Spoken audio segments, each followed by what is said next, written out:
कधीच नाही चुकणार तुमचे फेवरेट टीव्ही शोज झी5 सोबत, तेही एकदम फ्री. सध्या आपल्या अक्षराच्या बाबतीतही असंच घडतंय. थोडे दिवस जाणवेल हा ताण, पण हळूहळू सगळं सुरळीत होईल. तुम्ही विश्वास ठेवा हो. कुणावर विश्वास ठेवू विद्या? त्या सूर्यवंशांवर अजिबात विश्वास नाही माझा त्यांच्यावर. हे बघ, मला सुद्धा सुरुवातीला ती माणसं चांगली वाटली होती, पण आता नाही. विद्या, गैरसमज असणं आणि गैरसमज पाळणं याच्यात फरक आहे. तुम्ही आता फार टोकाचा विचार करताय हो. तुम्हाला आठवतंय का 2 वर्षापूर्वी पाटील वहिनींची आपली शरयू नवऱ्याशी भांडून घरी आली होती माहेरी. पाटील वहिनी रडत रडत तिला तुमच्याकडे घेऊन आल्या.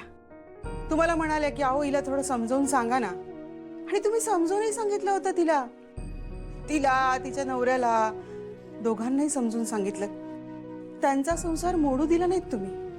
मग आता स्वतःच्या मुलीच्या बाबतीत एवढे कठोर का होताय हो? विद्या, शरयूच्या बाबतीत तिचं आणि तिच्या नवऱ्याचं भांडण होतं. इथे अक्षराच्या बाबतीत तसं नाहीये. त्या भुवनेश्वरी मॅडम मध्ये पडतायत. प्रत्यक्षात त्यांनी तिला समजावून सांगायला पाहिजे.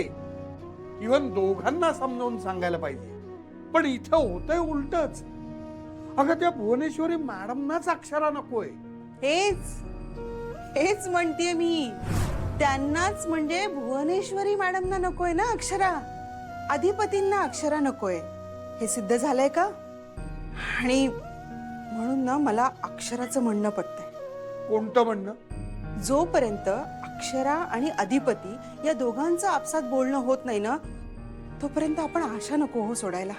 त्या दोघांना एकमेकांशी बोलू दे ना, मग आपण घेऊयात काय निर्णय घ्यायचा आहे तो.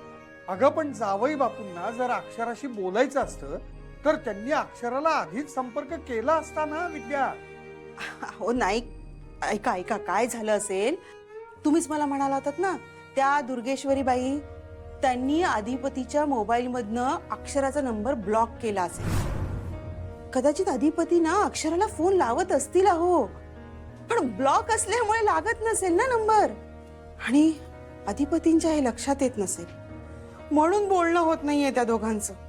पण ते दुसऱ्या कुठल्याही नंबरवरनं फोन करू शकत होते ना. हो, म्हणूनच मला काय वाटतंय माहिती का, शिवानीला अक्षराला भेटायला सांगितलंय ना ते त्यासाठीच. कदाचित आज शिवानी अक्षराला घेऊन अधिपतींना भेटायलाही जाईल. पण विद्या, या सगळ्या शक्यताच आहेत ना. हो शक्यताच आहे, पण चांगली आहे ना. सकारात्मक विचार करायला काय हरकत आहे?